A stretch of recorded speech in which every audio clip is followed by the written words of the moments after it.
அது மாமரத்து கூட்டுக்குள்ளே அந்நாடிலே நல்ல சோடியுடன் பாட்டெடுத்த பொன்னாடி ரெண்டும் ஊர சுத்தி தேர சுத்தி ஒன்னா போனது. அது ஒன்னா இருந்த காலம் இப்போ எங்கே போனது? நாலு பக்கம் தேடி தேடி நல்ல நெஞ்சு வாடுதடி.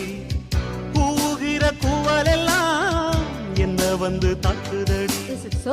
இப்ப வருமோ எப்ப வருமோ ஒட்டி இருக்க ஒத்து வருமோ ஒரு போல கிளி சோடி தந்த